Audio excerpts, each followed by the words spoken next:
this report. As the air campaign intensifies in preparation for action on the ground, controversy is developing about the effects of the bombing on Iraqi civilian life, and that could even influence the next phase of the war. At today's British military briefing in Riyadh, the spokesman, Niall Irving, went out of his way to demonstrate the precision of the Allied attacks. He showed a video of a raid on an oil storage installation in Iraq, the crosshairs of the laser on an RAF Buccaneer guiding a bomb to a particular tank. Another attack on a bridge, he said, was called off because the pilots couldn't be sure of such accuracy. And that's the sort of responsible approach that the crews at the front line are taking, and that reflects the responsibility of the targeters to ensure that we do this, as I say, with the absolute minimum of civilian casualties. As I said before, we can't always guarantee that there won't be any, but we are minimising it. Most sensitive of all is the bombing of Basra, Iraq's second city and its gateway to Kuwait.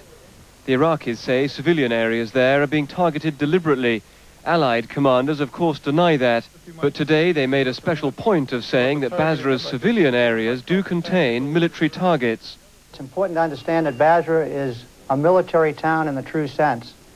It is astride a major naval base and port facility. The infrastructure, military infrastructure, is closely interwoven within the city of Basra itself. Our pilots, again, I would stress, go to extraordinary lengths to try to avoid collateral and civilian damage. In most cases, they've been very, very successful. But obviously not in all cases, and presumably the longer the bombing campaign goes on, the greater will be the risk of civilian casualties, a political factor that may help determine the timing of the ground campaign, along with more practical factors as well. We look at the calendar just like everybody else does. We look at the moon, we look at the light data, we look at the weather for the past 4, 5, 6 years.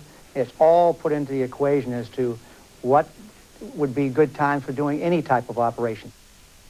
Out in the desert, where the decision on all this is awaited, the officers of the British 4th Armoured Brigade have been gathering for a final briefing, their commander advising them on how to explain a delay in their involvement to their men.